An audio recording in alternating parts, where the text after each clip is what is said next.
নমস্কার, রাধারানী হেসেলে আবারও সবাইকে স্বাগত। আজকের আমি চিতল পিঠে বানাবো। তার জন্য আমি এই চালের গুঁড়ো নিয়েছি 1 বাটি মতন, আর এতে কিছুটা লবণ দেবো, আর একটু উষ্ণ গরম জল করে নিয়েছি। এই উষ্ণ গরম জল করে নিয়েছি, আর অল্প একটু লবণ দেবো, দিয়ে আগে ব্যাটারটা গুলে নেব। অল্প অল্প করে জল দেবো আর মাখবো। আমি হাত দিয়েই মেখে নিচ্ছি এইভাবে।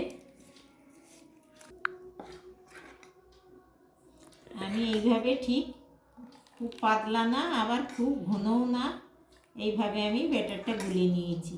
আমাদের নিয়ম আছে, কিছু পিঠে না করলেও এই পৌষ পার্বণের দিন এই চিতল পিঠেটা আমাদের করতে হয়। আমার শাশুড়ি মারা করতেন উনানে, একটা মাটির পাত্রেতে করে এই পিঠেটা আমরা করি।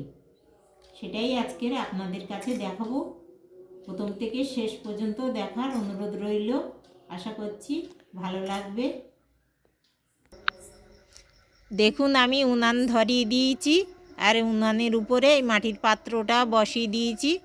এটা আমার গত বছরের, যত্ন করে রেখে দিলে এগুলো 2-1 বছর হয়ে যায়। সেটাই আমি পরিষ্কার করে ভালো করে নিয়ে সেটা করেই করছি।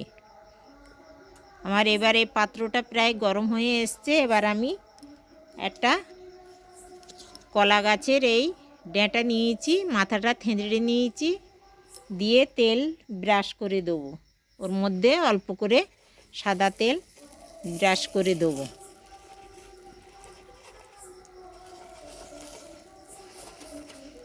আপনারা এমনি ব্রাশ নিলেও হবে। আর এখন স্টিলের পাত্র হয়েছে, গ্যাসে বসিয়ে সেগুলোতেও করা যায়। আমার শাশুড়ি মারা করতেন বলে আমি এখনও এই মাটির পাত্রে করে চিতল পিঠেটা করি।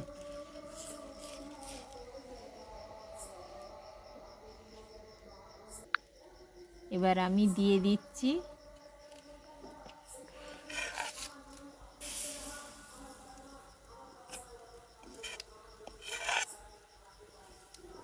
আমি সবগুলো, আমার এখানে 7টা মানে খুলি আছে, তার মধ্যে আমি দিয়ে দিয়েছি।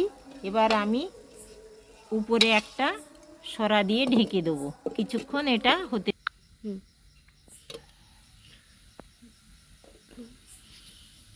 দেখুন, আমার পিঠেগুলো হয়ে গেছে। এই পিঠটা দেখুন কত সুন্দর হয়েছে, প্রতিটা কি সুন্দর উঠে যাচ্ছে। আমি একটা ছুরি নিয়েছি, ছুরির সাহায্যে এইভাবে ফুটিয়ে ফুটিয়ে তুলে নেব, নিয়ে সমস্ত পিঠেগুলো করে তারপরে আমি দেখাচ্ছি।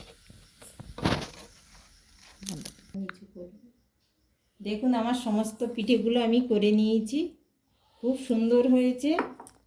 একটা ভেঙে দেখিয়েও দিচ্ছি, খুব নরম হয়েছে, ভিতরে একটুও কাঁচা নেই। এগুলো যেগুলো ঝোলা গুড় হয় না খেজুরের, ওর সঙ্গে খেতে খুবই ভালো লাগে। আজকের এই পর্যন্তই, দেখা হবে আবার অন্য কোনো রান্নায়। সবাই ভালো থাকুন, সুস্থ থাকুন।